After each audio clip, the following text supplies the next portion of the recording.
भाई मैं बताना चाहता हूं खड़गे साहब, जैसे ही आज शाम को ये बिल खत्म हुआ, पारित हुआ, केजरीवाल जी पलट जाएंगे, ठेंगा दिखाएंगे और कुछ नहीं होने वाला।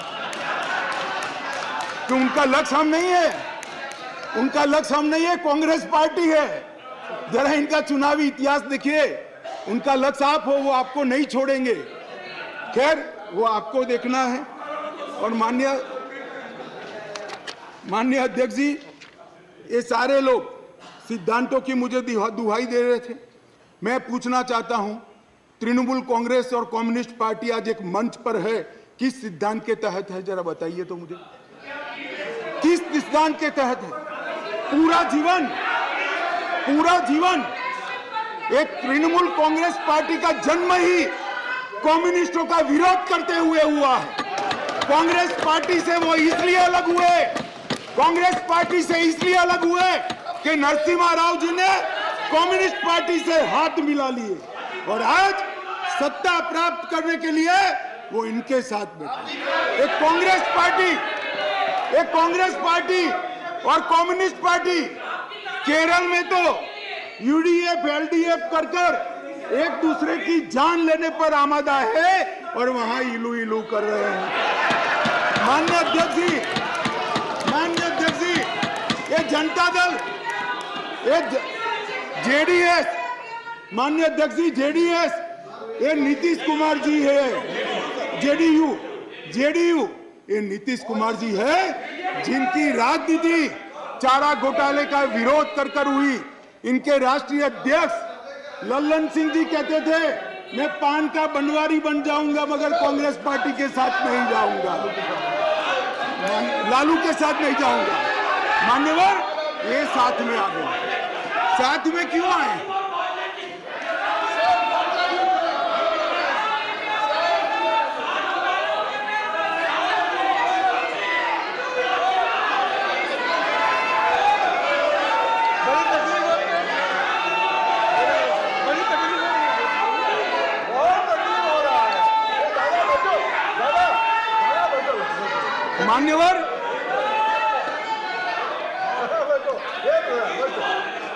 मान्यवर ये साथ में क्यों आए हैं?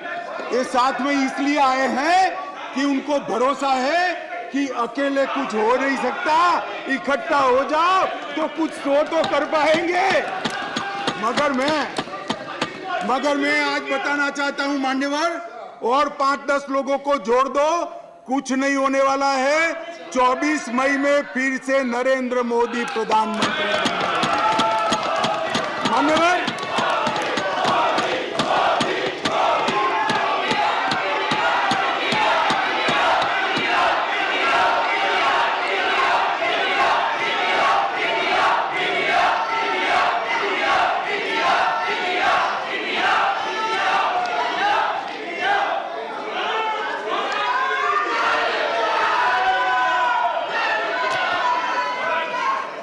मान्यवर श्री संजय राउत ने कहा,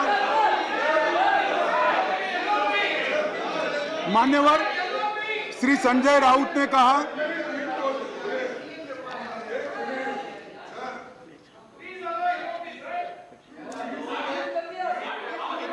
yielded. I know, but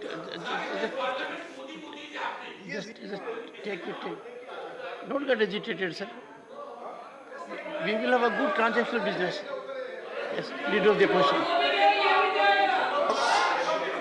Your point of order, sir. देखिए, जरा मुझे 2 मिनट चांस दीजिए बस। देखिए शाह साहब, उन्होंने ऑर्डिनेंस पे बोल रहे हैं, ठीक है, लेकिन ऑर्डिनेंस को छोड़ के वो हमारे इमरजेंसी से लेकर और अब तक जो आगे 2024 में, अरे भाई चुप, सब आधे कांग्रेस के हैं इसमें, आधे कांग्रेस में है। देखिए आप भी सब आप भी थे। तो सर मेरा एक ही निवेदन है कि शाह साहब अच्छे भाषा में बोलते हैं, हिंदी में अच्छा, जैसा अंग्रेजी में हार्वर्ड को उन्होंने बोले कि अच्छे शब्दों में ऐसा वैसा ही वो भी हिंदी में बहुत अच्छे तरीके से व्याकरणबद्ध हिंदी बोल रहे हैं, ठीक है। लेकिन क्या बोल रहे हैं कि 2024 के इलेक्शन को वो संदेश दे रहे हैं यहाँ से कि हम जीतेंगे। माननीय खड़गे जी, एक और अपोजिशन का पूरा माननीय खड़गे जी, अपोजिशन के क्या टीका टिप्पणी कर रहे हैं। आप अपने विषय पे बोलिए। माननीय खड़गे जी, आप डिबेट में करीब पूरे समय रहे हैं। पर डिबेट में आप करीब पूरे समय रहे हैं, पर कुछ समय आप नहीं थे। मैं आपको कह सकता हूं कि आप रिकॉर्ड को देखिए, सभी सदस्यगण ने अपने भाषणों के अंदर जो आयाम अपनाया है उसका रिस्पॉन्स है। ये नहीं, ये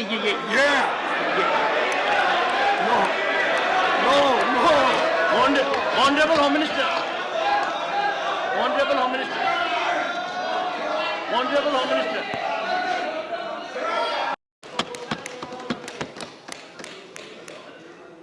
धन्यवाद सभापति महोदय। आज जो बिल लेकर मैं इस महान सदन के सामने उपस्थित हुआ हूं, वो बिल के चर्चा में डॉक्टर अभिषेक मनु सिंघवी से लेकर श्रीमान आठवले जी तक 34 सम्मानीय सदस्यों ने अपने अपने विचार रखे। इसके चर्चा के समय सभी ने अपनी अपनी समझ के हिसाब से पक्ष और विपक्ष दोनों में विचार रखे। माननीय सभापति महोदय, मैं आपके माध्यम से पूरे सदन को आश्वस्त करना चाहता हूं कि बिल का उद्देश्य केवल और केवल दिल्ली में सुचारू रूप से भ्रष्टाचार विहीन और लोकाभिमुख शासन हो। अब किसी को भ्रष्टाचार विहीन और लोकाभिमुख शासन में विरोध है तो इसका तो मेरे पास कोई जवाब नहीं है, मगर मैं इतना जरूर आश्वस्त करना चाहता हूं कि बिल के एक भी प्रावधान से मान्यवर पहले जो व्यवस्था थी जब इस देश में कांग्रेस की सरकार थी, वो व्यवस्था में किंचित मात्र भी परिवर्तन नहीं हो रहा है। मान्यवर, मैं आज जो बिल लेकर आपके सामने उपस्थित हुआ हूं, वो महामहिम राष्ट्रपति जी के 19 मई 2023 को राष्ट्रीय राजधानी क्षेत्र दिल्ली में सेवाओं के प्रशासन और प्रबंधन से जुड़े अध्यादेश जो उन्होंने प्रख्यापित किया था, वो अध्यादेश से बनी हुई व्यवस्था के स्थान पर विधि द्वारा बनी हुई व्यवस्था को प्रस्तावित करने के लिए बिल लाया हूं। ये इसका मूल उद्देश्य है। मैं सारी बातों का डिटेल जवाब दूंगा कि बिल क्यों लाना पड़ा, अध्यादेश लाने की जल्दी क्या थी, ये बिल कैसे संविधान सम्मत है, ये बिल कैसे सुप्रीम कोर्ट के जजमेंट को किसी भी एंगल से, किसी भी तरह से इसको वायोलेट नहीं करता है। ये सारी चीजों का मैं जरूर जवाब दूंगा। माननीय महोदय, चूंकि इतनी लंबी चर्चा इस सदन ने करी है, मैं दिल्ली की स्थिति को थोड़े शब्दों में जरूर सदन के सामने रखना चाहूंगा। मान्यवर, दिल्ली कई मायनों में सभी राज्यों से अलग प्रदेश है, क्योंकि यहाँ संसद भवन भी है, कई सारे इंस्टीट्यूशन का स्टेटस एंजॉय करने वाली संवैधानिक हस्तियां यहाँ विराजमान होती, सुप्रीम कोर्ट है, एम्बेसीज यहाँ है, और बार बार दुनिया भर के राष्ट्राध्यक्ष यहाँ पर चर्चा करने के लिए यहाँ आते हैं। मान्यवर, इसीलिए दिल्ली को यूनियन टेरिटरी बनाया गया है। लिस्ट के मुद्दों पर यहाँ की सरकार को सीमित मात्रा में अधिकार दिए हैं। दिल्ली असेंबली के साथ मगर सीमित अधिकारों के साथ यूनियन टेरिटरीज है। तो आगे पर जिसको भी दिल्ली में चुनाव लड़ना है, इसको दिल्ली के एक कैरेक्टर को समझना चाहिए। मान्यवर, मैं जब पंचायत का चुनाव लड़ता हूं और पार्लियामेंट के अधिकारों की मांग करता हूं, तो ये संवैधानिक रूप से पूरे नहीं हो सकते। हम जब चुनाव लड़ते हैं दिल्ली के एमएलए का या चीफ मिनिस्टर की दावेदारी करते हैं, तब हमको मालूम होना चाहिए कि यूनियन टेरिटरीज है। और सपना तो मुझे कोई भी आ सकता है, मगर चुनाव में जो लड़ता हूं इसके हिसाब से भी हो सकता, स्वप्न पूरे हो सकते हैं।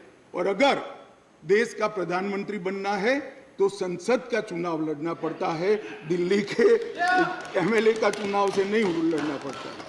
माननीय अध्यक्ष महोदय, दिल्ली के शासन का इतिहास भी मैं जरा बताना चाहता हूं। स्वतंत्रता पूर्व भी दिल्ली कई सालों से किसी न किसी प्रकार से देश का सत्ता का केंद्र रहा, राजधानी रहा। नजदीक के भूतकाल में चले जाइए तो 1911 में दिल्ली तहसील और महरौली थाना, ये दोनों को अलग कर राजधानी बनाया गया। बाद में वर्ष 1919 और 1935 के अधिनियमों में उस वक्त की ब्रिटिश सरकार ने दिल्ली को चीफ कमिश्नर प्रोविंस माना। स्वतंत्रता के समय के जब संविधान बनने की प्रक्रिया हुई, उस वक्त दिल्ली के स्टेटस के बारे में पट्टाभी सीतारामैया और बाबा साहेब आम्बेडकर की एक कमेटी बनी और ड्राफ्टिंग कमेटी ने दिल्ली की स्थिति को लेकर विस्तृत विचार विमर्श किया।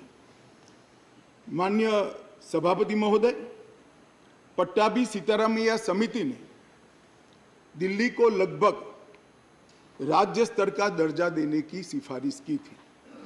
उसी कमेटी के चर्चा के वक्त पंडित नेहरू, सरदार पटेल, सी राजगोपालाचारी, डॉक्टर राजेंद्र प्रसाद और स्वयं डॉक्टर अंबेडकर जैसे नेताओं ने इसका अलग अलग तर्क देकर विरोध किया था।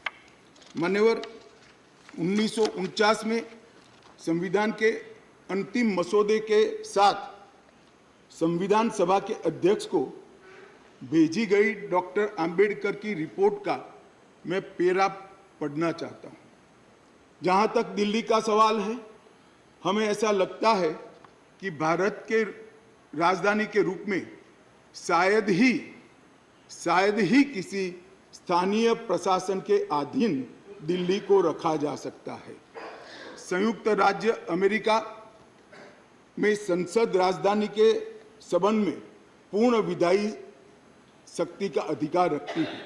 ऑस्ट्रेलिया में भी ऐसा है।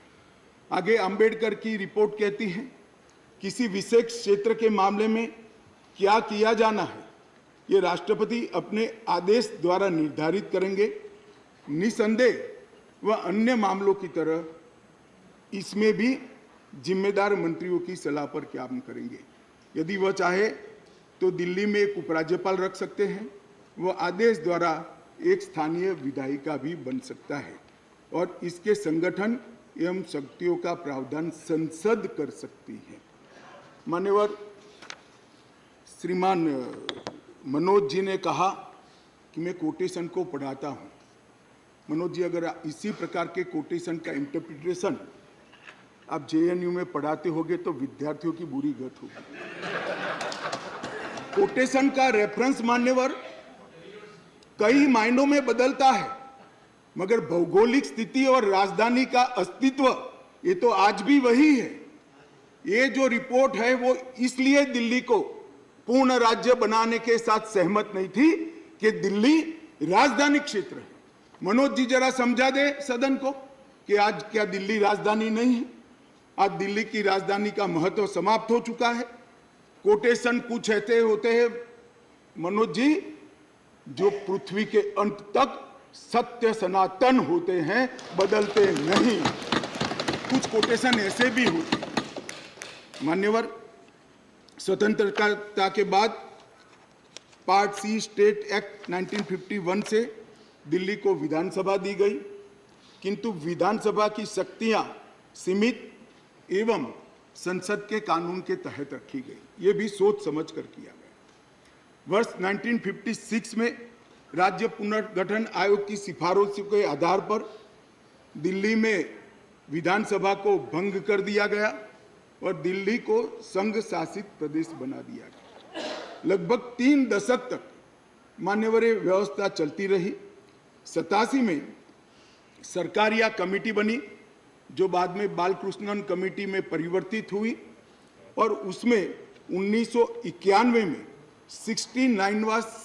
69वां संवैधानिक संशोधन किया, जिसमें संविधान में धारा 239 ए डाली गई और दिल्ली को विशेष दर्जा दिया गया। मैं इस बात पर पूरे सदन का ध्यान आकृष्ट करना चाहता हूं कि दिल्ली के रेफरेंस में संविधान का जब भी जिक्र करते हैं दिल्ली के शासन को मिले हुए अधिकारों के लिए, तब संविधान में धारा 239 ए को पढ़ना होगा, क्योंकि ये विशेष धारा है जो यूटी राजधानी क्षेत्र को व्याख्यायित करती है और उसकी शासन संबंधी सभी व्यवस्थाओं को इसमें वर्णित किया गया है। अब इसमें आप यहाँ पर ऐसा भाषण करेंगे कि आज दिल्ली की बारी है, कल उड़ीसा की है, आज दिल्ली की बारी है, कल आंध्र प्रदेश की है, आज दिल्ली की बारी है, कल फलाने राज्य की है। कोई संसद सदस्य ऐसी बातें सुन के अपना मत नहीं बदलेगा। राघव जी, आप जरा भी चिंता मत करिए। ऐसा नहीं है कि सिर्फ आप पढ़ सकते हैं, सभी लोग पढ़ सकते हैं, सभी लोग समझते हैं और सभी लोग चीज़ों को जानते भी हैं। सभी लोग जानते हैं कि इस प्रकार के बदलाव किसी राज्य में नहीं हो सकते, यूटी में ही हो सकते। मगर प्रॉब्लम इसमें राज्य और यूटी का नहीं है। हम है यूटी में, चुनाव यूटी के लड़े हैं और राज्य की पावर एंजॉय करनी है, इसका प्रॉब्लम है। मान्यवर, प्रॉब्लम का कोई जवाब भारत सरकार के पास नहीं है, दिल्ली की जनता के पास भी नहीं है, ये सदन के पास भी नहीं है। अपनी मानसिकता को ही बदलना पड़ेगा, सीमित करना पड़ेगा, संयत करना पड़ेगा, तब जाकर मान्यवर इसका रास्ता निकलेगा। मान्यवर, क्या हुआ बाद में? 91 से 2015 तक ऊपर नीचे कई बार एक दल की सरकार आई, कई बार विपक्ष की सरकार आई।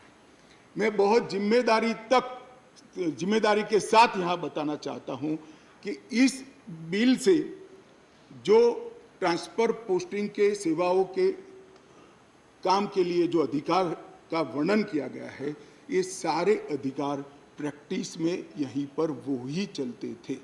91 से लेकर 2015 तक मदन लाल खुराना जी मुख्यमंत्री रहे, फिर साहिब सिंह वर्मा बने, फिर थोड़े समय के लिए स्वर्गीय सुषमा स्वराज जी बनी, फिर थोड़े शीला दीक्षित जी बनी, मगर किसी से केंद्र सरकार से झगड़ा नहीं हुआ, किसी को नहीं हुआ, क्योंकि सब लोग विकास करना चाहते थे, सब पावर लेना नहीं चाहते थे। मान्यवर, उस वक्त कई बार कांग्रेस की सरकार थी और हमारी सरकार ऊपर रही, कई बार हमारी सरकार नीचे थी, ऊपर कांग्रेस की सरकार रही। ट्रांसफर पोस्टिंग के लिए कभी झगड़ा नहीं हुआ। उस वक्त यही व्यवस्था से निर्णय होते थे और किसी मुख्यमंत्री को कोई तकलीफ नहीं थी। मगर 2015 में एक आंदोलन के आधार पर बनी हुई सरकार है और फिर जो बताया कई सदस्यों ने कि केंद्र सरकार पावर हाथ में लेना चाहती है। भैया, केंद्र सरकार को पावर हाथ में लेने की जरूरत नहीं है। 130 करोड़ की जनता की कृपा से हमें पावर भारत की जनता ने ही दे दिया। ये अधिकार हमें भारत की जनता ने दिया और कई राज्यों में, पूर्ण राज्यों में भारतीय जनता पार्टी की पूर्ण बहुमत की सरकार चल रही है। कोई पावर लेने की जरूरत नहीं है। एक बिल हम लाए हैं पावर केंद्र में लाने के लिए नहीं, केंद्र ने दिए हुए पावर पर दिल्ली यूटी की सरकार अतिक्रमण करती है, इसको वैधानिक रूप से रोकने के लिए ये बिल लेकर हम आए। मान्यवर, शब्दों के श्रृंगार से असत्य को सत्य नहीं बनाया जा सकता। लंबे चौड़े ऑक्सफोर्ड की डिक्शनरी के सुंदर सुंदर अंग्रेजी शब्दों से बोलने से असत्य सत्य नहीं हो जाता है मान्यवर। मैं सबको बताना चाहता हूं कि कोई भी इसका विरोध करे जो अगर सत्य है कि 91 से लेकर 2015 तक यही व्यवस्था चलती थी, इसमें हमने कोई फर्क नहीं किया है मान्यवर। मैं इसलिए बात करना चाहता हूं कि नई व्यवस्था आई, कई सदस्यों ने कहा, मैं तो तब बोलना नहीं चाहता मगर कहा है इसलिए सिर्फ रिपीट करता हूं कि अराजकता फैलाने का काम दिल्ली में शुरू हो गया है मान्यवर। शासन व्यवस्था के एक फ्रेमवर्क में चलना पड़ता है। अगर मैं मंत्री हूं तो मेरे मंत्री के नाते अधिकार है तो दायित्व भी है। मैं किसी और के अधिकार का हनन नहीं कर सकता मान्यवर। कई बार ऐसी व्यवस्था आई, मैं बाद में बात करूंगा। अभी चिदम्बरम जी खड़े हो गए थे, वो होम मिनिस्टर थे, तब क्या हुआ था और उन्होंने फाइल पर क्या लिखा है वो भी है मेरे पास, मैं बताऊंगा मान्यवर। परंतु मैं इतना स्पष्टता से कहना चाहता हूं कि 91 से लेकर 2015 तक ये व्यवस्था जस की तस थी, जिसको बदलने के लिए 2015 में एक परिपत्र किया गया दिल्ली सरकार द्वारा, जिसको नलीफाई करने के लिए भारत सरकार ने एक परिपत्र सेवाओं के बारे में इश्यू किया। उसको उच्च न्यायालय में चुनौती दी गई। उच्च न्यायालय में भारत सरकार के पक्ष में फैसला आया, फिर सर्वोच्च न्यायालय की खंडपीठ को वो रिफर कर दिया गया। 2018 में सर्वोच्च न्यायालय की खंडपीठ ने एक आदेश दिया जिसका सार है कि मंत्री परिषद की अधिकारों को सर्वोच्च न्यायालय ने प्रस्तावित किया मान्यवर। फिर वो डिवीजन बेंच के अंदर 2 जज की बेंच के अंदर गया, वहाँ सहमति नहीं बनी और फिर से खंडपीठ को रिफर कर दिया गया और 11 मई को सर्वोच्च न्यायालय की खंडपीठ ने सेवाओं के मामले में अपना निर्णय दिया। ये जो निर्णय है मान्यवर, इसमें सर्वोच्च न्यायालय ने ये विषय तय किया है भारतीय संघ को केवल 3 विषयों पर पॉलिसी और पुलिस, पब्लिक ऑर्डर और लैंड, ये 3 विषय पर ही कार्यकारी अधिकार प्राप्त है। सेवाओं का अधिकार दिल्ली सरकार के पास रहता है। परंतु उसी जजमेंट में ये कहा गया, हालांकि 239A को कोट कर कि संसद को दिल्ली राजधानी क्षेत्र के सभी विषयों पर और किसी भी क्षेत्र पर कानून बनाने का अधिकार है मान्यवर। अब जो लॉयर होते हैं वो बातों को बहुत खूबसूरत तरीके से रखने में माहिर होते हैं। एक ही अधिवक्ता एक बार एक धारा को डिफेंड करता है तो वही अधिवक्ता दूसरी बार वही धारा का विरोध करता है। मगर हमको तो ऐसी महारत हासिल नहीं, हम तो सार्वजनिक जीवन के छोटे कार्यकर्ता है, तो जो सच होते हैं वो बोलते हैं।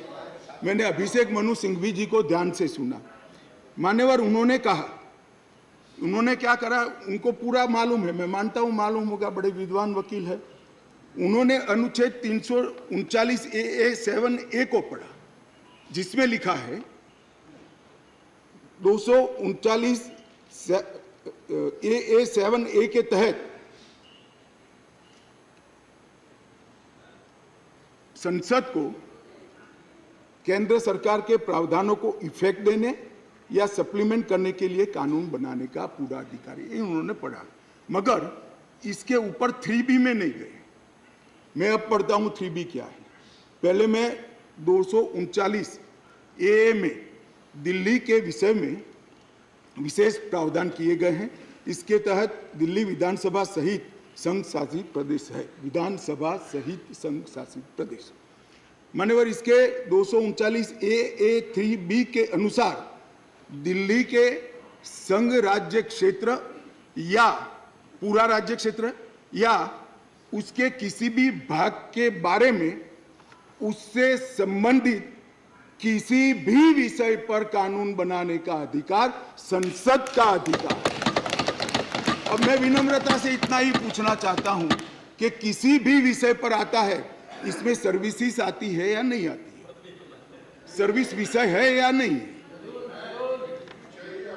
और मान्यवर, और इससे आगे जाकर 239 AA3C के अनुसार संसद को, ये भी ध्यान से सुने सदन, संसद को राष्ट्रीय राजधानी क्षेत्र दिल्ली की विधानसभा द्वारा बनाए गए किसी भी कानून को संशोधित करने का, उसका स्वरूप बदलने का या उसको निरस्त करने का भी अधिकार दिया गया।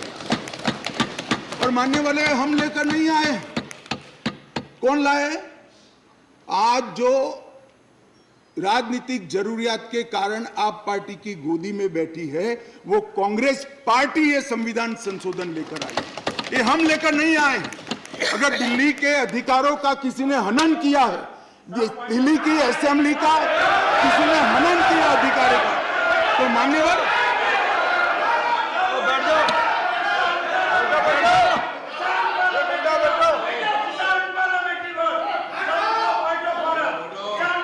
आपको मिर्ची लगी होगी, बैठ जाओ बैठ जाओ। आपको तकलीफ हुई है, अरे गोदी में बैठने में तकलीफ हुई है। माननीय अध्यक्ष जी, इनको करने में तकलीफ नहीं और सुनने में क्यों तकलीफ होती है? करते हैं तो सुनना पड़ेगा। गोदी में बैठ गए। मैं फिर से रिपीट करना चाहता हूं, केवल और केवल राजनीतिक स्वार्थ के कारण आप पार्टी का एपीचमेंट करने के लिए ये अपने ही लाए हुए कानून का ये विरोध कर रहे हैं।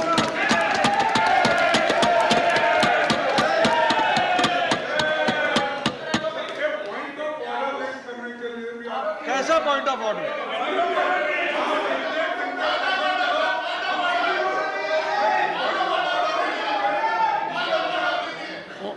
Honorable Minister. माननीय अध्यक्ष जी, Honorable Minister. Would you please raise your point of order? Point of order पे What रहूंगा। is your point? Please. Our rule says unparliamentary word cannot be used in this house. We have the book of list और उसी list के हिसाब से किसी party किसी के साथ जाने पे उसकी गोदी में बैठी है, ये वर्ड अनपार्लियामेंट्री है। कल हम भी बोलेंगे। आप डेकोरम की बात करते हो, आप डेकोरम की बात करते हो, तो कल ये किसकी गोदी में बैठे हैं, हम भी बीजेपी के लिए बोलेंगे कि कौन सी गोदी है, किसकी गोदी में बैठे हैं। तो डेकोरम आप कहते हो, तो डेकोरम मेंटेन हम भी करना चाहते हैं। और speaker sir, You are not to make a speech. I have heard your point of order. I reject the point of order. Take your seat. Sir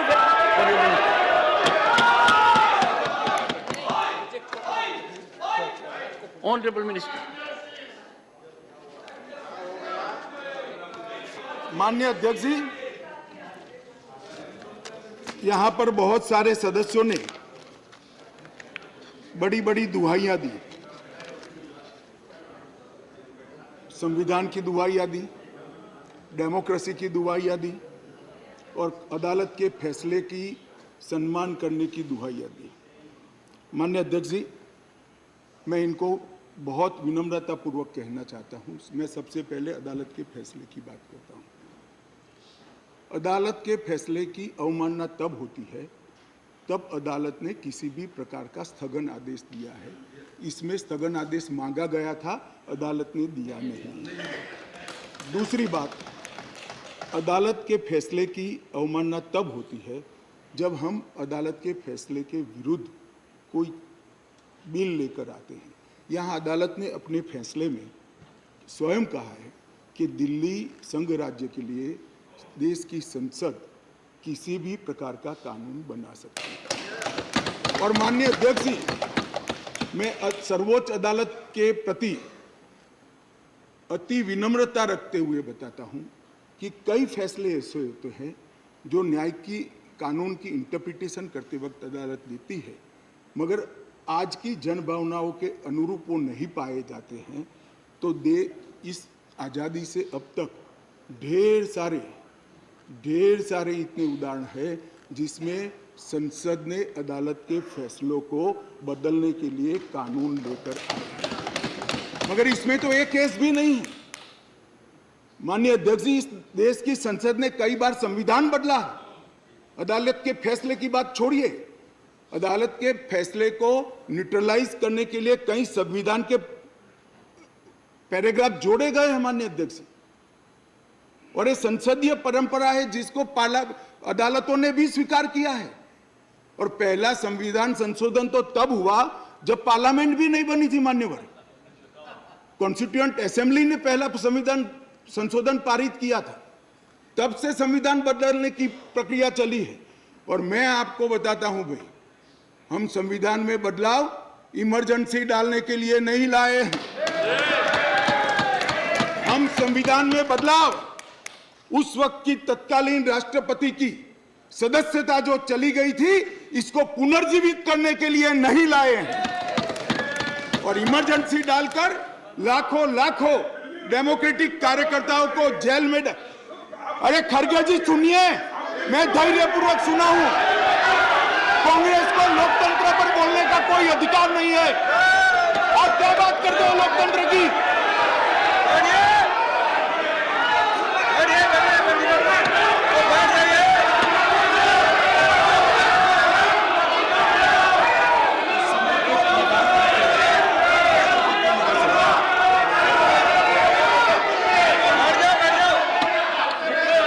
Honorable members, please take your seat. Take your seat. Nothing will go on record. Take your seat. Take your seat. One second, please. Honorable members, the Honorable Home Minister was throughout present by and large, and he heard everyone very patiently. And everyone in the House, now he has a right and duty as Home Minister to address the House. He is something wrong?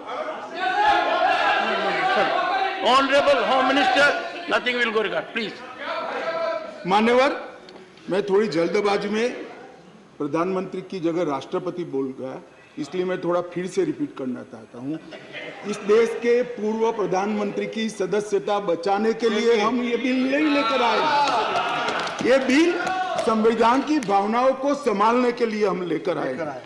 और मान्यवर, emergency डाली गई, हम तो बहुत छोटे थे उस वक्त।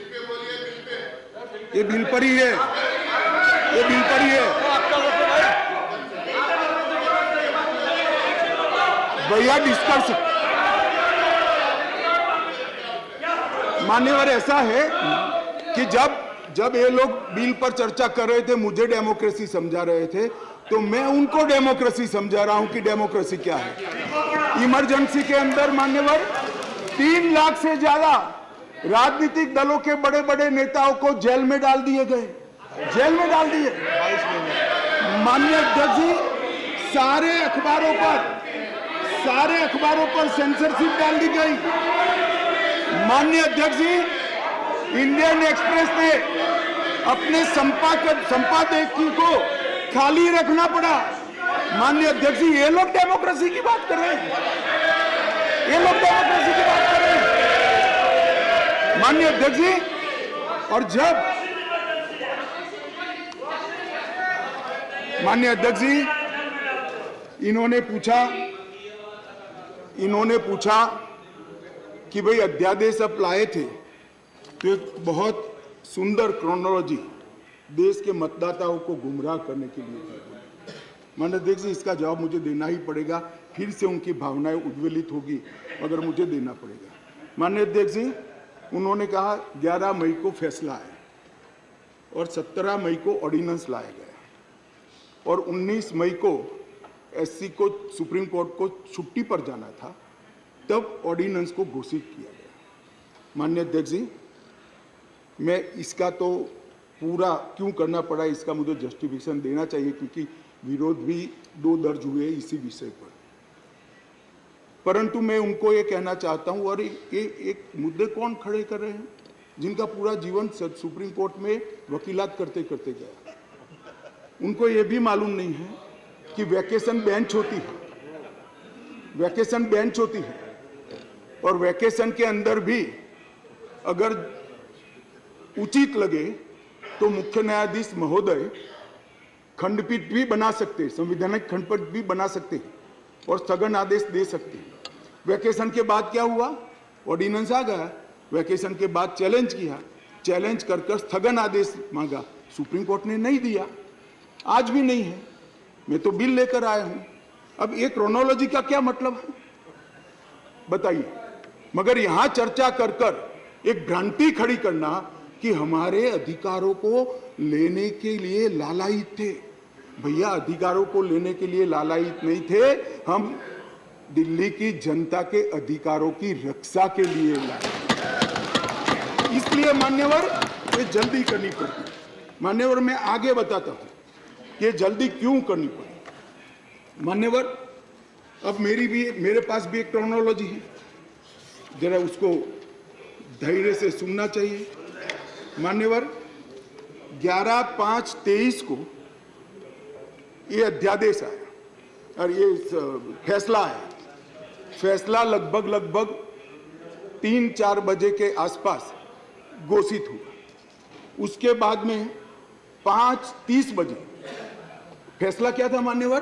फैसला तो ये था कि संवैधानिक खंडपीठ ने एक फाइंडिंग दिया है, ये रेगुलर बेंच के सामने जाएगा, रेगुलर बेंच हियरिंग करेगी और बाद में इस पर आदेश पारित करेगी, तब जाकर फैसला लागू होगा। फैसला तो अभी लागू भी नहीं हुआ है। मगर जल्दबाजी किसको कहते हैं मैं बताता हूं श्रीमान राघव चड्ढा जी। जल्दबाजी इसको कहते हैं कि अभी आदेश तो पारित भी नहीं हुआ था, एक नीति विषयक फैसला लिया जो 2 जजों की खंडपीठ ने सुनकर उस पर आदेश पारित किया जाना था, इसके बाद इंप्लीमेंटेशन होना था। 11/5 को शाम को 5:30 बजे एक नोट सर्कुलेट कर दिया गया कि आज 5:30 बजे तक पात्र अधिकारियों की सूची के साथ जो इस पद पर तैनात हो सके, सचिव सेवाओं के मतलब सेक्रेटरी सर्विस के लिए एक नोट प्रस्तुत किया जाए। ट्रांसफर करना भी चालू कर दिया। बोले अभी तो खंडपीठ 2 जजों की खंडपीठ का जजमेंट भी नहीं आया और ट्रांसफर करना चालू किया।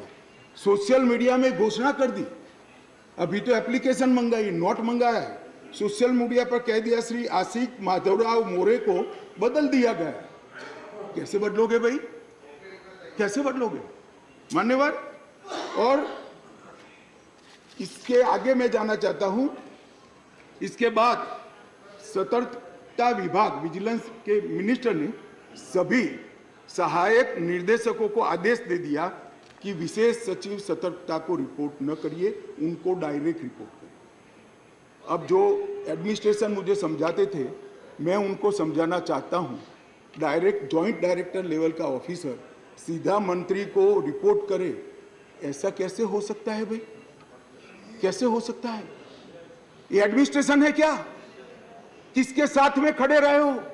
जवाब देना पड़ा दिल्ली की जनता को भाई।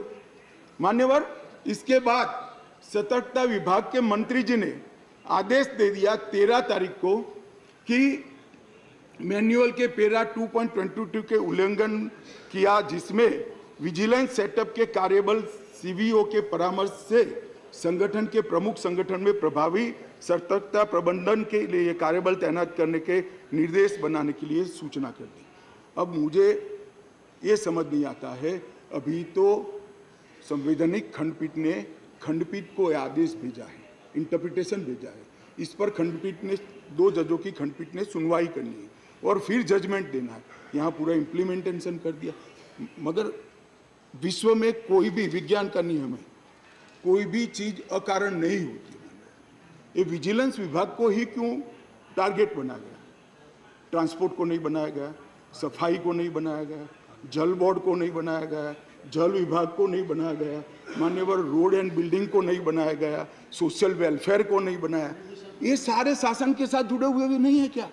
ये किसी में जल्दी नहीं हुई, सिर्फ विजिलेंस में हुई।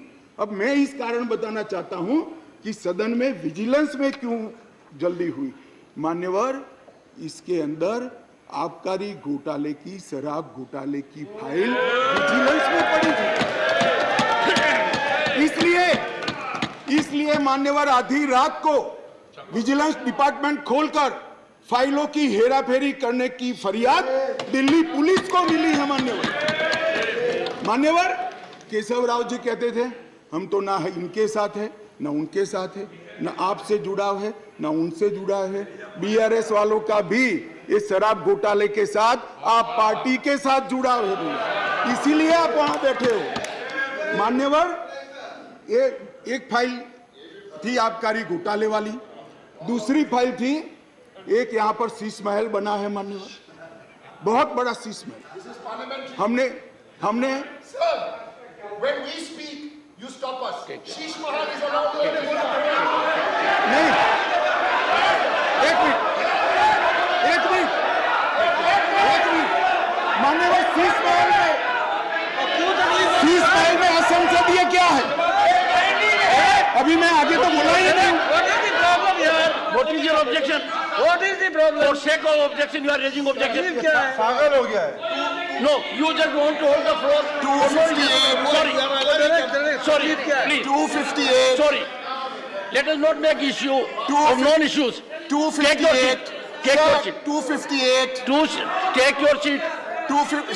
Sit down. You want Take me your to seat. Okay, I'll sit. Take your seat. Take your seat, please. Take your seat. Take your seat.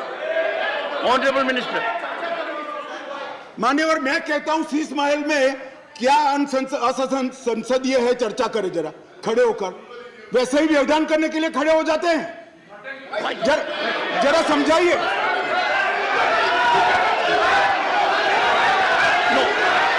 मान्यवर मेरा निवेदन है,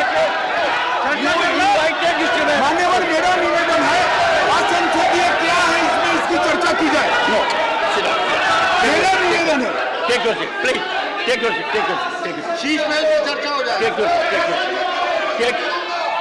your you. Mr. Derek O'Brien, you deliberately got up only to create disturbance, only to create disruption. This will not be accepted. Please. Sir, leader would like to speak, sir.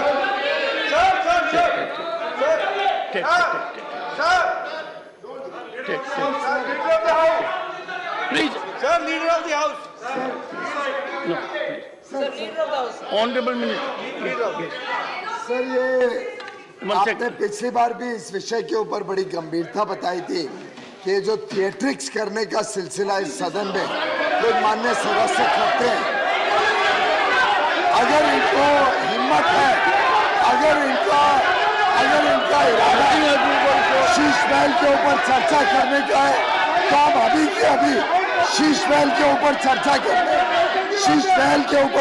करने के लिए तैयार है। हो जाए शीश महल के ऊपर पूरी चर्चा। जो ये शीश महल को ऑब्जेक्ट कर रहे हैं, Take your seat.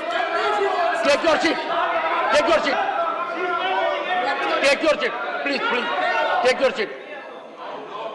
Oh, one second. Sorry, sir. 1 second. Sorry. Please. Honorable members, I was hearing the Honorable Home Minister with total focus. And there was nothing in the discourse of the Honorable Home Minister which could have invited the kind of disruption in which Mr. Derek O'Brien. I urge the House, I urge the Honorable members, we have been decorous during the whole day.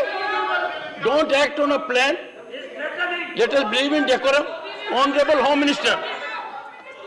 Honorable Home Minister. No. Honorable Home Minister. माननीय अध्यक्ष जी, यही Honorable जिसको Home Minister. निशाना बनाया गया वही vigilance की office में मुख्यमंत्री के नए बंगले पर खर्च हुए अवैध खर्चे के लिए और आवंटित की गई राशि से 6 गुना ज्यादा खर्चे के लिए जांच की फाइल भी उसी के अंदर थी। माननीय अध्यक्ष जी, माननीय सुप्रीम कोर्ट ने एक ऑर्डर दिया था कि अपनी पार्टी के, सरकार के नहीं, अपनी पार्टी के प्रचार के लिए दिल्ली सरकार का जो खर्च हुआ है वो खर्च दिल्ली सरकार से नहीं, आप पार्टी से वसूल कर दिल्ली सरकार के खजाने में डाला जाए 90 करोड़ रुपए। इसकी जांच भी यही विजिलेंस डिपार्टमेंट ने की। मान्यवर, इन्होंने दिल्ली सरकार के पास लॉ एंड ऑर्डर नहीं है, इसका मतलब पुलिस नहीं है, इसलिए वहां इंटेलिजेंस डिपार्टमेंट नहीं हो सकता है, मगर उन्होंने एक फीडबैक यूनिट बनाया और फीडबैक यूनिट से राजनीतिक जानकारियां इकट्ठा करना शुरू करी। मान्यवर, इसके खिलाफ भी एक जांच चली और एक जांच की फाइल भी विजिलेंस डिपार्टमेंट ने दी। मान्यवर, BSES और BYPL ये 2 वीज वितरण कंपनियां हैं जिनका 21,000 करोड़ रुपया दिल्ली सरकार को बकाया है, देना है, फिर भी 2,000 करोड़ का उनको पेमेंट कर दिया गया। इसकी भी जांच चल रही है, वो जांच की फाइल भी इसी विजिलेंस डिपार्टमेंट में थी। मान्यवर, और ये आधी रात को जो कागज इधर उधर कोड़ने का प्रयास किया गया वो ही इमरजेंसी थी। चिदम्बरम साहब को शायद मालूम नहीं था, इसलिए पूछते थे कि क्या इमरजेंसी थी, तो भाई ये इमरजेंसी थी, इमरजेंसी ये थी। और मान्यवर, अगर ये न करते तो सारे घोटालों की फाइलों को गुम करने का एक नया घोटाला रजिस्टर करना पड़ा और इसलिए इमीडिएटली ऑर्डिनेंस लाना पड़ा जो संविधान सम्मत है।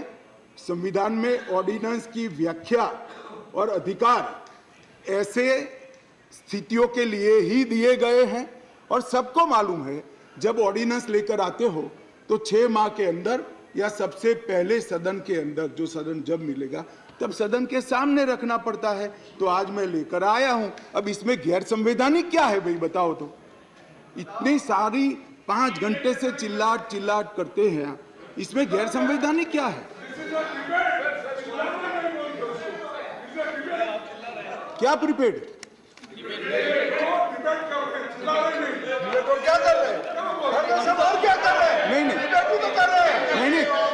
नहीं, एक सेकंड। मान्यवर, खड़गे साहब की बात सही है, चिल्लाना शब्द निकाल दीजिए। बार बार रिपीटेशन के साथ इसको आप दोहरा रहे हो, इसलिए मैं बता रहा हूं बस। खड़गे साहब की बात सही है सर। मान्यवर, अब ये विधानसभा के अधिकारों की बात करते हैं। हम सब ये सम्मानीय सदन के सदस्य हैं। सदन जब राष्ट्रपति महोदया आहूत करती है, बाद में इसका सत्रावसान होता है। ये संविधान की एक बनाई हुई सदन को चलाने की कार्यरीति है। इस पूरे देश में एक ही असेंबली है जिसका सत्रावसान ही नहीं हुआ ना, सत्रावसान होता ही नहीं। स्पीकर साहब सदन को मुलतवी करते और फिर जब बुलाना है, राजनीतिक भाषण करना है, तब सदन को बुलाकर 3 घंटे चलाकर फिर से बंद कर देते। दिल्ली असेंबली ऐसी है जिसका आज तक सत्रावसान ही नहीं हुआ है। मान्यवर, आप मुझे बताइए ऐसे चल सकता है? माननीय अध्यक्ष जी, विधानसभा के rules of procedure and conduct of business 1997 के नियम 70 में विधानसभा अध्यक्ष को सदन को स्थगित करने का अधिकार दिया है। ये अधिकार इस तरह से देश के किसी भी असेंबली के स्पीकर ने नहीं उपयोग किया है। मैं इस पर कोई टिप्पणी करना नहीं चाहता। अगर उचित है तो कांग्रेस पार्टी ने जरूर इसका समर्थन करना चाहिए कि भाई विधानसभा को या संसदों को स्थगन कर ही चलाना, कभी सत्रावसान नहीं करना, वो सेशन में ही रहेंगे। अब सेशन में ही रहेंगे तो कानून कैसे बनाओगे? अब कैबिनेट बुला ही नहीं सकते। इसलिए क्या स्थिति है समझिए साहब। 2020 में सत्र की संख्या कितनी हुई दिल्ली के? 1 बजट सत्र। 2021 में कितनी? 1 बजट सत्र। 2022 में कितनी बार सदन बुलाया गया? 1 बार बजट सत्र। 2023 में कितनी बार सदन बुलाया गया? 1 बार बजट सत्र। उसके अलावा असेंबली की जरूरत ही नहीं है। इसके अलावा मान्यवर असेंबली की जरूरत ही नहीं है। ये किस तरह से असेंबली चला रहे हैं मान्यवर कैबिनेट के अधिकारी की दुहाई दे रहे हैं। 2022 में 6 कैबिनेट बैठक सिर्फ हुई है, एक साल में सिर्फ 6, इसमें से 3 बजट रिलेटेड है और 3 एक बिजली कंपनी को सहायता करने के लिए बुलाई गई, बाकी एक भी कैबिनेट नहीं बुलाई। मान्यवर 2023 में सिर्फ 2 ही कैबिनेट बुलाई गई और दोनों बजट के कामकाज के लिए बुलाई। अब आप क्या भैया कैबिनेट का दुहाई देते हो, क्या अधिकार का दुहाई देते हो? ना कैबिनेट मिलती है, ना सदन मिलता है और हमें डेमोक्रेसी पढ़ाते हो भाई। ऐसा कभी नहीं होता भाई। ये जो कहते हैं ना कि क्या विशेष हुआ था, इसलिए मैं समझाता हूं मान्यवर क्या विशेष। मान्यवर IRTS, AIIMS, Delhi metro, IIT Delhi, UR जैसे ढेर सारे योजनाओं का क्लियरेंस न मिलने के कारण ये इंस्टीट्यूशन और ये डेवलपमेंटल काम दिल्ली की जनता को नहीं मिल पा रहे हैं, वो राजनीतिक रूप से रोक कर बैठे हैं। 5G टेक्नोलॉजी लाने का रास्ता मोदी जी सुगम करना चाहते थे। हमारे अश्विनी भाई बार बार पत्र लिखते हैं, 2016 से झगड़ा चल रहा है मगर इस पर कार्यवाही नहीं करी और ट्रांसफर पोस्टिंग के लिए इनको सुप्रीम कोर्ट में जाने का समय है, मगर 5G टेक्नोलॉजी को इंस्टॉल करने के लिए जो सहायता चाहिए भारत सरकार को, वो करने का समय नहीं है। माननीय अध्यक्ष जी, मैं इसलिए कहता हूं कि कुछ परिस्थितियां ऐसी होती है जिसको अलग दृष्टिकोण से देखना पड़ता है। दिल्ली के अंदर 91 से 2015 तक यही व्यवस्था, इसी तरह से ट्रांसफर पोस्टिंग होती थी मान्यवर, और कोई कानून या कोई नियम बनाने की जरूरत नहीं पड़ती। मान्यवर, मैं फिर से एक बार सदन का ध्यान आकृष्ट करना चाहता हूं। कुछ सदन के सदस्यों ने कहा कि ये बिल संविधान सम्मत नहीं है और संविधान के अधिकारों को ये बिल कानून के द्वारा संविधान सुधारने का प्रयास है। मान्यवर, मैं इनका ध्यान दिलाना चाहता हूं कि अध्यादेश और बिल के अंदर थोड़ा फर्क। अध्यादेश के अंदर धारा 3A है जो बताती थी कि दिल्ली विधानसभा को एंट्री 41 यानी सेवा मामलों पर कानून नहीं बना पाएगी, ये अध्यादेश के अंदर। फिर हमने इसको ध्यान से बारीकी से अध्ययन किया, काफी लोगों की राय भी ली और लगा कि ये एकदम वायोलेशन तो नहीं है संविधान का, मगर ग्रे एरिया है। इसलिए जो मैं बिल लेकर आया हूं, विधेयक लेकर आया हूं, इसमें धारा 3A को भारत सरकार ने ही हटा लिया है, इसलिए वायोलेशन का क्वेश्चन डज नॉट अराइज। धारा 3A को हमने हटा लिया है, अध्यादेश से हटाकर बिल में धारा 3A को नहीं डाला गया है। अब दिल्ली की विधानसभा को भी सेवा में कानून बनाने का अधिकार है, आप बना सकते हो, मगर केंद्र का कानून अभी जो बना है इससे कॉन्ट्राडिक्टरी कानून नहीं बना सकते हो, इतना ही है।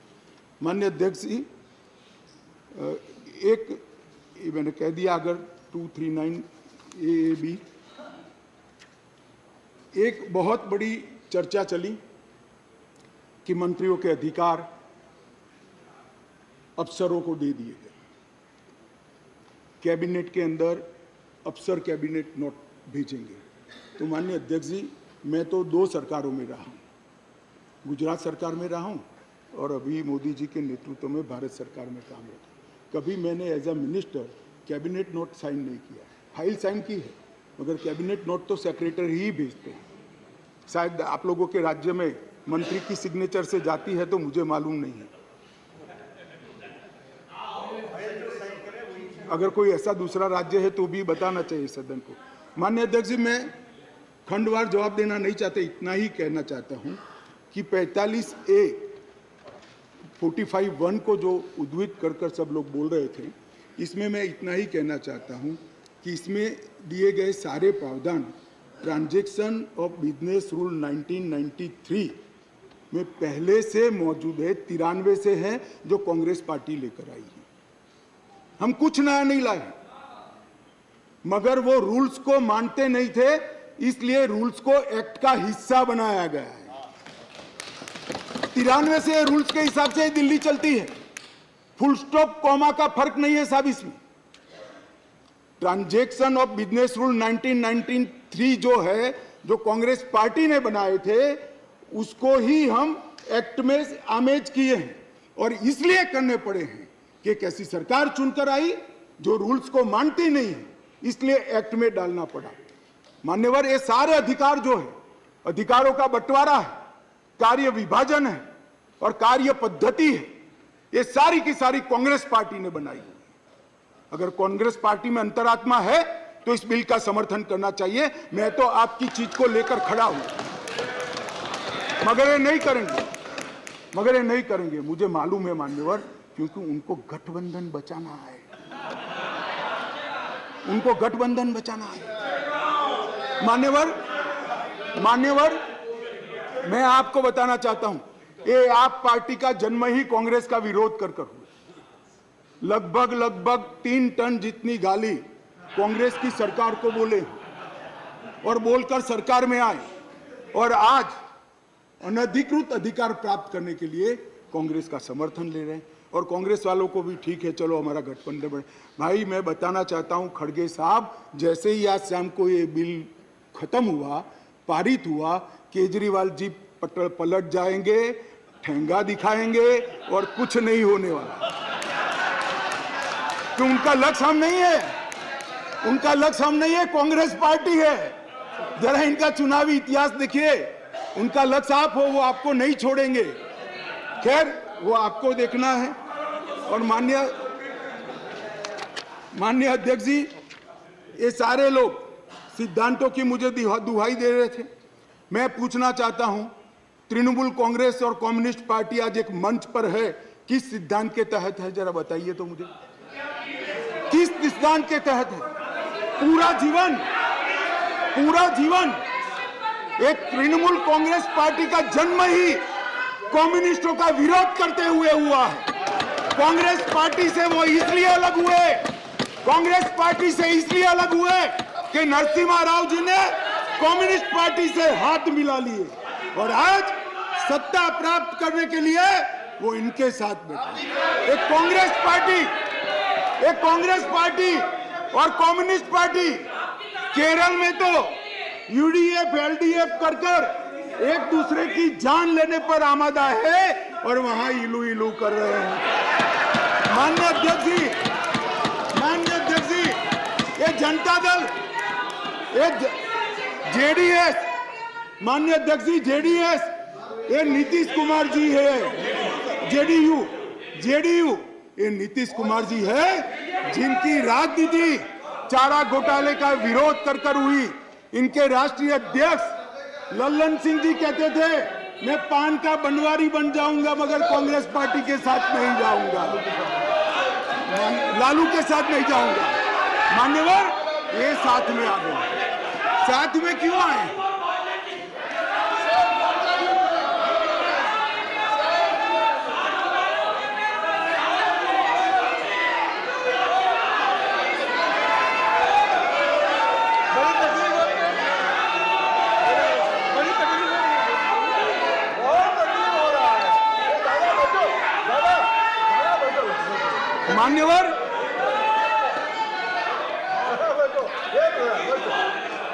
मान्यवर, ये साथ में क्यों आए हैं? ये साथ में इसलिए आए हैं कि उनको भरोसा है कि अकेले कुछ हो नहीं सकता, इकट्ठा हो जाओ तो कुछ तो कर पाएंगे। मगर मैं आज बताना चाहता हूं मान्यवर, और 5-10 लोगों को जोड़ दो, कुछ नहीं होने वाला है। 24 मई में फिर से नरेंद्र मोदी प्रधानमंत्री मान्यवर।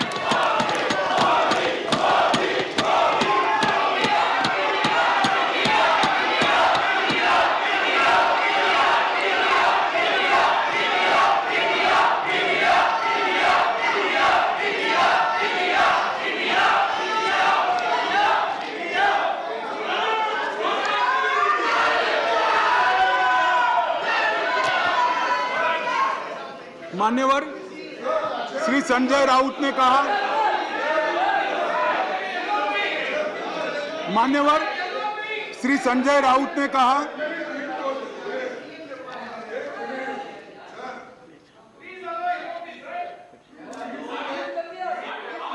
He yielded. I know, but just take it. Don't get agitated, sir. We will have a good transactional business. Yes, leader of the opposition. Your point of order, sir. देखिए, जरा मुझे 2 मिनट चांस दीजिए बस। देखिए, शाह साहब उन्होंने ordinance पे बोल रहे हैं, ठीक है, लेकिन ऑर्डिनेंस को छोड़ के वो हमारे इमरजेंसी से लेकर और अब तक जो आगे 2024 में, अरे बैठो भाई चुप, सब आधे कांग्रेस के हैं इसमें, आधे कांग्रेस में है। देखिए, आप भी सब आप भी थे। तो सर, मेरा एक ही निवेदन है कि शाह साहब अच्छे भाषा में बोलते हैं, हिंदी में अच्छा, जैसा अंग्रेजी में हार्वर्ड को उन्होंने बोले कि अच्छे शब्दों में, ऐसा वैसा ही वो भी हिंदी में बहुत अच्छे तरीके से व्याकरणबद्ध हिंदी बोल रहे हैं, ठीक है। लेकिन क्या बोल रहे हैं कि 2024 के इलेक्शन को वो संदेश दे रहे यहाँ से कि हम जीतेंगे। मान्य खड़गे जी, और एक सेकंड और अपोजिशन का पूरा मान्य खड़गे जी, अपोजिशन के टीका टिप्पणी कर रहे हैं। आप अपने विषय पे बोलिए। मान्य खड़गे जी, आप डिबेट में करीब पूरे समय रहे हैं। हाँ? डिबेट में आप करीब पूरे समय रहे हैं, पर कुछ समय आप नहीं थे। मैं आपको कह सकता हूं कि आप रिकॉर्ड को देखिए, सभी सदस्यगण ने अपने भाषणों के अंदर जो आयाम अपनाया है उसका रिस्पॉन्स है। ये नहीं, ये नो ऑनरेबल होम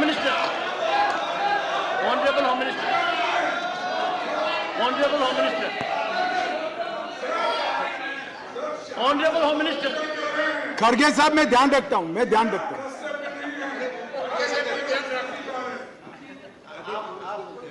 मान्यवर, मैं खड़गे जी का बैठ जाओ। मान्यवर, मैं खड़गे जी का धन्यवाद करता हूं। इन्होंने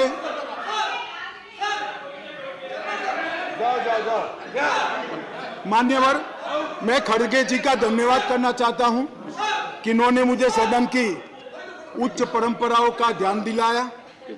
मैंने सदन की परंपराओं का ध्यान रखते हुए सटल वे में मेरी बात कही थी, परंतु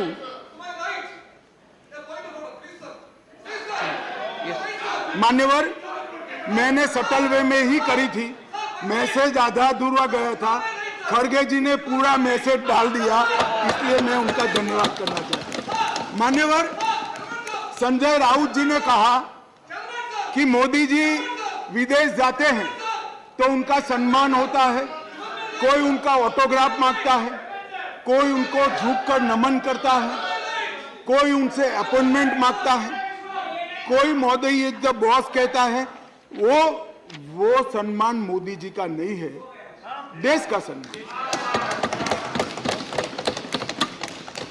मैं यही कहना चाहता हूं, हमारे मन में कोई मुगलता नहीं है कि नरेंद्र मोदी व्यक्ति का सम्मान है, ये नरेंद्र मोदी नाम के देश के प्रधानमंत्री का सम्मान।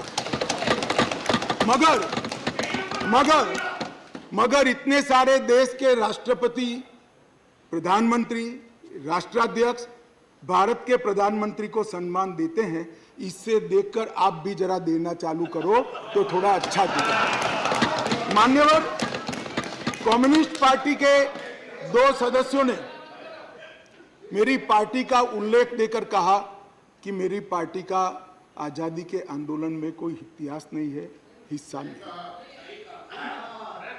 सुनिए, मगर मैं उनके एक व्यवहारिक जनरल नॉलेज पर क्वेश्चन उठाना चाहता हूं कि जो व्यक्ति का, मतलब इंस्टीट्यूशन के नाते कहता हूं, जो पार्टी का जन्म ही 1950 में हुआ हो, वो आजादी के आंदोलन में कैसे हिस्सा ले सकते हैं भैया?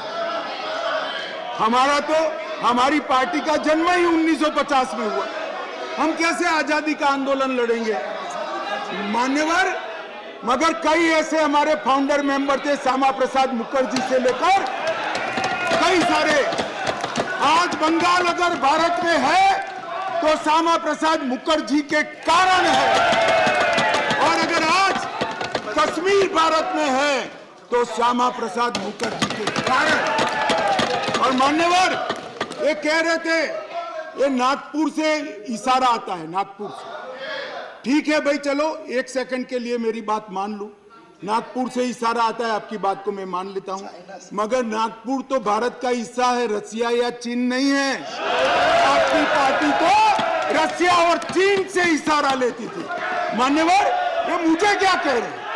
कम्युनिस्ट पार्टी बात कर रही है देशभक्ति की, कम्युनिस्ट पार्टी देशभक्ति की बात कर रही है।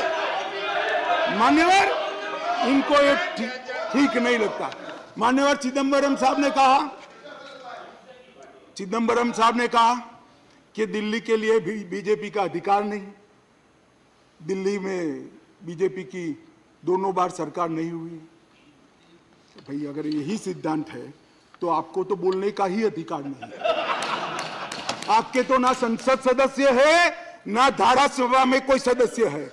हमारे कम से कम 7 संसद सदस्य भारतीय जनता पार्टी के, और यही थियरी को माने तो विपक्ष के नेता ने ढेर सारे राज्यों के लिए वो बोल ही नहीं पाए। यूपी के लिए नहीं बोल पाएंगे, बिहार के लिए नहीं बोल पाएंगे, बंगाल के लिए नहीं बोल पाएंगे, ओडिशा में नहीं बोल पाएंगे, नॉर्थ ईस्ट में। ये सदन का हर सदस्य देश के झर्रे झर्रे के लिए चप्पे बोल सकते। किस तरह से देश के गृह मंत्री को रिस्ट्रिक्ट करना चाहते हैं? मान्यवर, मैं सदन का सदस्य हूं तो भी देश के किसी भी हिस्से के लिए चिंता करने का मेरा अधिकार है, और संविधान दत्त अधिकार। मान्यवर, किस प्रकार की बात इतने सीनियर व्यक्ति करते हैं? मान्यवर,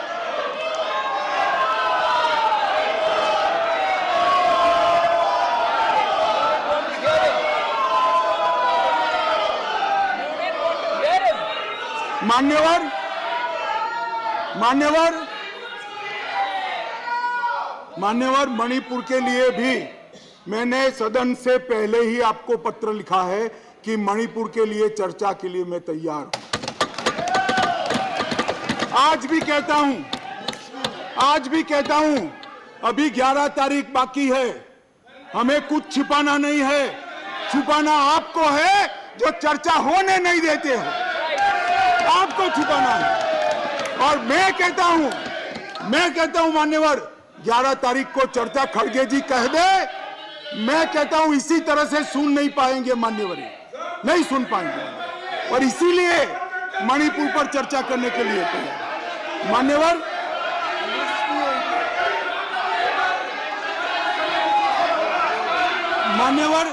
उनको मालूम है कि बिजनेस एडवाइजरी कमेटी समय तय करती है। मैं अभी देश की जनता के सामने कहता हूं, 11 तारीख को, एक सेकंड, सुन लिया, बैठिए। मान्यवर, मैं सदन के सामने स्पष्टता करना चाहता हूं। ये चर्चा वो 267 के तहत चाहते हैं। एक सेकंड, बैठ जाओ। 267 के तहत चाहते हैं, जिसमें मतदान का प्रावधान है। मान्यवर, ये प्रावधान क्यों बना है? जब कोई सरकार बजट के तुरंत बाद अल्पमत में आ जाए और कोई बिल ही न लाए, तो राज्यसभा में अविश्वास की दरखास्त का कोई प्रोविजन नहीं है, तो राज्यसभा में वोटिंग के साथ चर्चा हो, इसलिए रूल्स लाया गया है। यहाँ तो हम हर रोज बिल लेकर आते हैं, भाई गिरा दो बिल, बहुमत है, ये बिल गिरा दो, लो ये बिल ही गिरा दो, ये बिल गिरा दो। मान्यवर, मुझे बताइए, देश की जनता देख रही है, क्या हासिल है वोटिंग से? क्या हासिल है? सवाल आप मणिपुर की स्थिति, मणिपुर की चिंता और सरकार ने उठाए गए कदम पर चर्चा करने चाहते हैं या वोटिंग से शो ऑफ स्ट्रेंथ करना चाहते हैं? और वोटिंग से शो ऑफ स्ट्रेंथ करनी है तो भी हम डरते नहीं है, इसी बिल में कर लीजिए, अभी दूध का दूध और पानी का पानी। मान्यवर, 11 तारीख को चर्चा के लिए खड़गे साहब हाँ बोल दे, मैं सदन में चर्चा के लिए तैयार हूं। मान्यवर,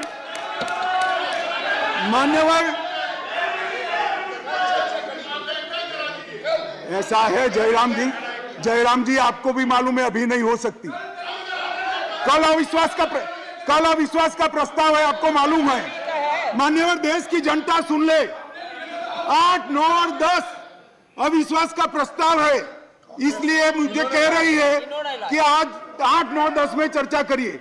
कांग्रेस पार्टी ही लाई है और मैंने सदन के पहले दिन से आपको पत्र लिखा है मान्यवर कि सदन में कितनी भी लंबी चर्चा के लिए मैं तैयार हूं, मैं हर बात का जवाब दूंगा और ये मेरा संवैधानिक दायित्व। मगर जब लोकसभा में अविश्वास प्रस्ताव पर चर्चा होती हो तब ये चाहते हैं मैं यहां बैठूं। मान्यवर, इनको अविश्वास प्रस्ताव वही लेकर आए हैं मगर इसकी संवैधानिक महत्व का मालूम नहीं है। अविश्वास का प्रस्ताव होता है, मैं वो सदन का सदस्य हूं, मुझे वहां रहना पड़ता है मान्यवर। और 11 तारीख में क्या बुराई है?